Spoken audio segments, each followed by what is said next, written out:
I say this with all the power of the universe behind me. May the 4th be with you. Yes, it's May 4th. We just got through a very bouncy week and the market's somewhat still intact. You're listening to the Arbitrage Trade Weekend News. I'm your host, Darin Harper, bringing you 3 things you need to know for the weekend and 2 interviews.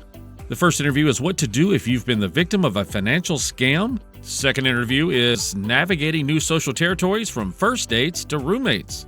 Also, check out our winner and loser this week in the market. The 10-year is down to 4.5 and WTI crude is down under $78. There's somebody moving something and manipulating something. Here's 3 things. The jobs report is out. 175,000 were added in April, which was much weaker than the expected 243,000, and the amount in March was revised down, of course, once again. Perfectly muddy probably is intended to predict what the Fed will do to rates. Inflation continues to be a problem. As always, you have to ask if the numbers are accurate, and if it depends on who you ask. This was a good report. The April unemployment number is 3.9%. Which industries are exceeding? Healthcare and social assistance, which much is funded by the government. And then you have transportation and warehousing, followed by retail. Apple created a big gap as its shares popped over 7% Friday after their ER. So many funds count on Apple in their portfolios, this should surprise no one. It will be fun to see if or when this gap gets filled downward. What do companies do to pump their price when the performance alone won't do it? Well, they do share buybacks. So they implemented a $110 billion one, which is the largest ever. Overcompensating much, Apple? And here are the bigs for next week. Sunday is Cinco de Mayo, mi amigo. Monday is Met Gala Day. It's bank holiday in UK, Children's Day in Japan, and Substitution Holiday in South Korea. And it's 6 de Mayo. Oh, wait, that's not a holiday. Tuesday, it's Australia interest rates decision, and that's 4.35% expected. Wednesday is National School Nurse Day, just in case you didn't know, and it's crude oil inventories and 10-year auction time. Thursday, it's Ascension Day in Switzerland, Victory Day in Russia, and then Bank of England's interest rate decision is due, and the U.S. initial jobless claims and 30-year auction. Don't look past those 10 and 30-year auctions because you'll see how popular the U.S. bonds are at that point. Friday, it's UK's GDP, which is big as well. Saturday, just in case you didn't know, is National Technology Day. Go hug an IT person next Saturday. Trade while you're sleeping across time zones with Arbitrage Trade Assist. Sign up today at arbitragetrade.com. Arbitrage Trade is your trusted source for business, finance, and tech info. My name's Stacy. I'm 57, and I was adopted in 2020.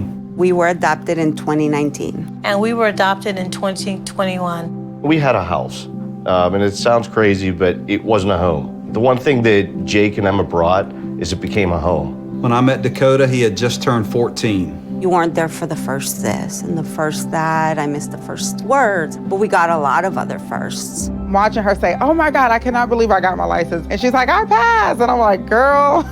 See them grow. It is. They chose to love us. They didn't have to. They chose us. Family. You and you. Kids in the middle. What I thought was a complete life was nowhere near complete, but it is now.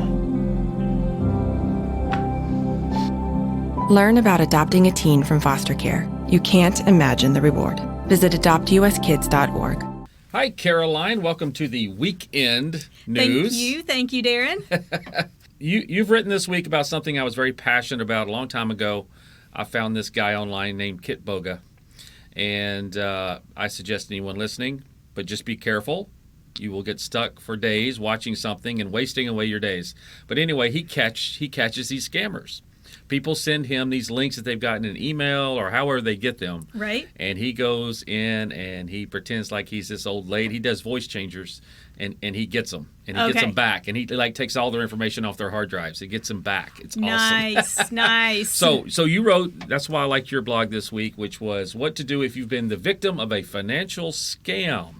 Yes. So that's pretty exciting to me. So what you get, like emails you can get, like from Nigeria, Prince is going to award you a bunch of money. Yes. You've won the lottery already. Or even they're doing text messages now, not just emails. Yes. It's kind of like I don't answer a phone that I don't, a a phone number I don't know. Yes. Same thing. I won't do it for emails and for texts. Yes. And I think you brought up other things, which we'll talk about here, like online dating, which I am currently in that field. So, yes, it's been interesting how that's come about, how people question everybody and everything. At least they should. Yes. And then, well, let's just jump into it. So, what do you want to start off with? Just what a scam is, or what different types of scams are? Well, yeah, and me being the former math teacher, I like the numbers. Yes. So in 2022, U.S. consumers reported more than 2.4 million scams, totaling over $8.8 billion with a B $billion, and that's just what was reported. So, that's what I was going to say. It's like, some people get embarrassed because they've been had. Just like the catfish shows, it's a lot of them are like they don't want to admit it. And I may have a relative that's been done that way. Okay. And so, and she sent money.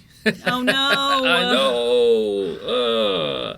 It seems to be a lot of older folks, too, that just fall into that. And I think, as my parents and in-laws, they're getting older, I'm trying to make sure they know, don't answer these if you don't know. If you're not expecting an email and they send an attachment, don't click it and open it. So just things like that. Just kind of being a good online digital citizen. Right. Aware and awake. Yes. And I think they probably go after them because they're the ones that have the retirement accounts. They don't know as much about these internet thingies. Yes. And so they've accumulated wealth, and so I think that's why they go after them first. Yes. They're gullible, so to speak. Right. So you're trying to change that. I'm trying to give some information. All right. Yes. So what else you got? So I'm kind of going, and this article is the end of National Financial Literacy Month. It's kind of what to do if you've already been caught in a scam. Yes. And so besides cry, what? Well, yes, after you cry okay, and you're upset, you need to try to stay calm. Don't delete anything. You might be embarrassed and think, I'm just going to delete everything. But the investigators need to know. Right. And so don't delete anything. Stop contact. Don't keep replying and talking back, but don't delete anything either. Try to secure your finances, check with the credit bureaus, things like that. Change passwords on your accounts. Check your computer. Maybe it's been infected with something. Yes. And then kind of what we alluded to earlier, report the scam. Don't be embarrassed. These people need to be caught, and the investigators need to know so they can try to put a stop to these things. Well, I know that one of the ones is Microsoft. They say that we accidentally charged you X amount. So they'll say you've been charged $329, but I'm here to save your day, and I will give you that money back. So that's what starts it. And then they get online, and then they do this thing called TeamViewer, or it's basically where they get, and there's plenty of other programs that do this, but it remote controls your computer. The remote access. So they get in, and then they find a way through scripting to if you have a bank, they can go in and change your amounts and what they look like. They haven't officially done that. Got it. But then you say, "Oh my goodness, you gave me $1,000. You're supposed to give me $300," and then that's when they go and say, "Hey, well, we need $700 Target gift card to pay us back for the overpayment that we did," and it's amazing how many people go along with that. It never send a gift card like that. That like you hear about here in Memphis with our utilities, MLGW. MLGW is not going to call and ask for an Apple gift card to pay your bill. Right, exactly. I mean, just you hate to say use common sense, but it kind of is. Well, and they use fear too. The police are going to come tomorrow. They're on the way. Yes. And we're going to cut off your utilities. Right. And so they use that fear and that deadline of today or tomorrow which then lowers people's common sense. They don't have time to fully think it through because they get scared. Oh, yeah. They have years and years of things that have been successful. Yes. They've learned the tricks. Well, yeah, you said report it. So, what type of organizations would you report this to? You can contact your local law enforcement. And they might be able to either do something, especially if it's local, like I'm dealing with the Facebook Marketplace thing right now, trying to buy something. And anyway, it seems a little scammy to me. You can contact the Federal Trade Commission. There's something called the Internet Crime Complaint Center. And then also sometimes the Better Business Bureau, depending on, if you know the name of a business or whether it's just somebody's name. Yeah, so like we said, just don't be embarrassed to admit that you got gullible because there's a lot more people out there than what's been reported. I'm sure that's happened too. Right, and if you tell your story, that can maybe help someone else keep from getting scammed in the future. Right, and then blogs like this. Exactly. So send this to your friends. That's right. So a few of the ones just out there, like the most popular ones I've followed, if you, again, want to waste a lot of time, but you'll get a lot of information on what they do. And Kitboga, Kitboga is one. There's one called Scammer Payback, which is fun. And then Trilogy Media gets, they send video out to the places of these people that are doing it. So even in India. So it's crazy what happens on those. Well, I know what I'm doing this afternoon. I just ruined your whole weekend. No. I will enjoy it. Sorry, family. She's not going to be available this weekend. She'll be stuck in her room on the computer. Well, again, thanks. I think this is good stuff. And it's a great way to end the Financial Literacy Month. And looking forward to what you got for us next month, Caroline. Thank you so much. All right. Have a good weekend. You too. No word in the English language is less convincing than probably. Are you sure we should get matching tattoos on our first date? Sure. We'll probably stay together. Probably? It's been 23 minutes since I ate. I can probably swim. You should wait 30 minutes. Okay, now tell me what to do. Cannonball! Cramp! Oh, I have a cramp. I can probably hit the green from here. Probably. Can I get a mulligan? Ready to go? Hey, are you sure you're okay to drive? Yeah, I'm pretty sober. Yeah, I'm probably okay. Probably okay isn't okay, especially when it comes to drinking and driving. If you're drinking, call a cab, a car, or a friend. Buzzed driving is drunk driving. A message brought to you by NHTSA and the Ad Council. Hey, Royce. Hello, Darin. How are you today? Exhausted. But Partly cloudy? With a chance of ozone. There is an ozone warning today. Yeah, that's right. It's bad. Last 2 days, actually. If you want to feel good, stay out of the sun. Stay out of the sun. Actually, just stay out of the air. It's nothing to do with just the sun. It's the whole air and everything we breathe. Filters and humidifiers and whatever you can. Oh, wow. Well, usually we set up what we're talking about. It has absolutely nothing to do with what we're talking about today. No, not at all. However, although the air could be thick in this situation. Okay. All right. That's a stretch. It's a stretch. Sometimes the subject can stretch. All right. Well, I'm going to introduce the subject, and then I'm going to give a terrible quote. So. Okay. All right. So here we go. It's because it's Wednesday, and I just don't like today. All right. So navigating new social territories from first dates to roommates is what you wrote about this week. Yes. And my quote. Uh-oh. Let's hear it, brother. Because it might be how I feel about it. Anyway, it says, oh, yikes. Okay. Some people are not meant to live together, for they will destroy one another and annihilate themselves. Wolves and sheep cannot be put in the same place, for after eating the sheep, the wolves will starve to death. Ooh. Wow. Okay. Well, yikes. We don't have time to psychoanalyze why I picked There's that quote. There's a lot in that. That's a lot to unpack. There's too much. Oh, my gosh. Pack is in wolf pack? Oh, no. Oh, well, if you're right. unpacking it, then that means you're moving? You're not moving, are you? No. Okay. If you're unpacking, no, that's packing. But if you're Anyway, that's not what we're talking about today. All right, what are we talking about? I don't. Let's focus all right. here. Let's focus. All right, first dates and roommates. There you go. From first dates to roommates. We'll just simplify it to that. So kind of give us an opening line on what you're talking about here. So basically, I was talking at first I was going to be talking about governing economics of basically how relationships are basically supply and demand. You have your type, you have your person that you get along really well with, you have the person that basically you have to work for the relationship, you have the person that basically you don't stand a chance with, but you still try, right? Shoot your shot, as they say, right? But then basically, Kobe. As I started to write, I started to just pluck out stuff from the blog. So it boiled down to, okay, what happens on a first date? And basically, first dates are definitely different than what first dates used to be. The dynamic has changed. The social norm used to be that guy pays, period. Mm-hmm. And basically, now people are going Dutch because basically there is an under current of maybe even guilt or indebtedness. Indebtedness, probably. Yeah, and so basically it's like I have to reciprocate something. Yes. And basically that something is what basically makes people uncomfortable, queasy, and basically it's like I don't want to owe anyone anything, so I'm just going to just stay away from that. So I started talking about that more than what I was originally going to write about.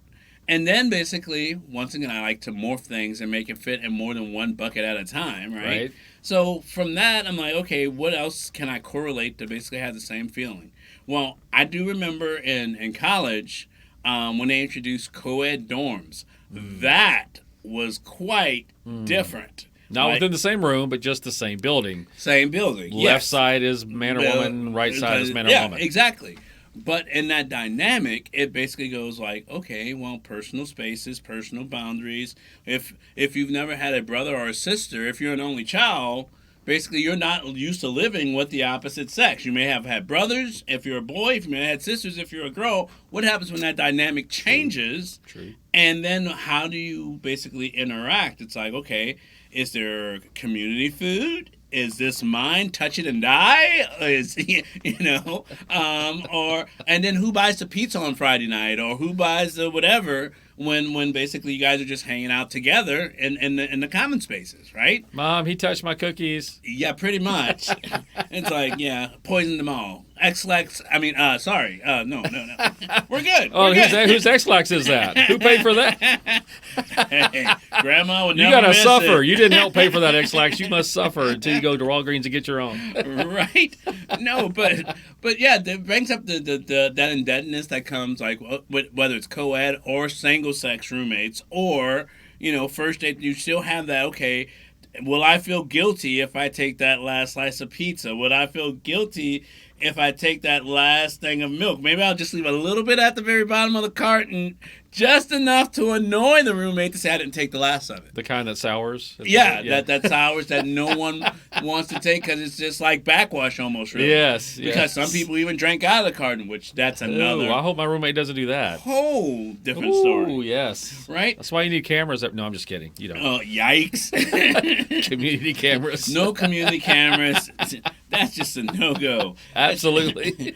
That just makes things very, very awkward. But, Ooh, yes. But basically, I think the most important thing in all of these situations is make sure you communicate. Communicate with the person that you're on a date with. Let them know where you stand. It's like, hey, this was great. This is our first date. I had a great time. Okay, I'm willing to invest in the relationship. I'll pay for dinner this time. Maybe you can get it next time. Basically, or if the other person is completely cool with you paying all the time, then you buy dinner, maybe they buy dessert, right? Or you buy dinner and they do the activity. Or whoever, I even heard, whoever asks has to pay. So if she asked you out on a date, then she pays for that one. If you asked her out on a date, then you pay for that one. I don't know about you. I'm just OG. It's like, if I ask you out on a date, then I should pay. And then so some people might get offended if they also feel the same way, that you assume it might be split the tab. Like if I'm taking someone out and I just instantly assume I'm going to pay for everything, some women expect that and they don't like the new thing that's out there about that's why both people paying. But communication, yes, will fix that. Is the key to all of this. As long as you are willing to listen before you interject or before you put your feelings out there. You got to explore. It's like, hey, so how do you feel about this? Right. Okay, right. I feel the same or I differ differently. So how about we split the difference? Let's figure out a way that we both feel comfortable and no one feels like they are in debt to anyone else. So we went back to the dating part. So now let's go finish it off with the roommate part. Okay. And the two sides of the bed, pun intended, of what goes on when you decide that I like this person so much I want to live with them. And I mean, is there a time frame there, or is it just a feeling that after a month I just have feel like... Have you been to college? These people are like, hey, I need a place to live, you need a place to live. Not in a long time, but yes. Right? And that dynamic is also different because basically you may not even wind up as friends first, and now you're in a living situation. That makes it really tough. Some people have messy habits. Some people are really clean.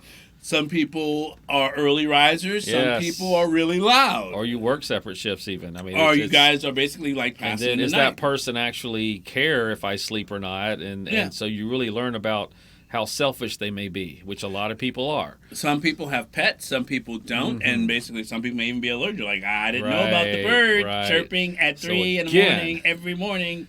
You got to explore and communicate and know exactly what the other person is all about before you do something as intense as living with them. Yes. And, all the other things you just mentioned may make you not even like them anymore. There is that.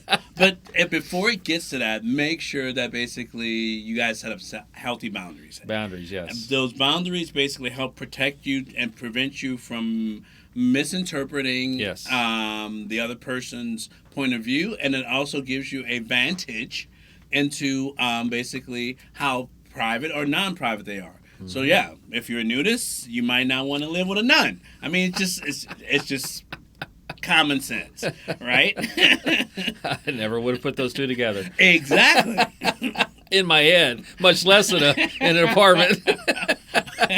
All right, Royce. Before we go too far, now that we're on those two ends, appreciate you coming by. Appreciate you sharing this with you and your opinions and your the way you look at that. Yeah. And hopefully some people will get some will not just jump in the bed and jump into the apartment so quickly, and will actually communicate first before they get to something that deep.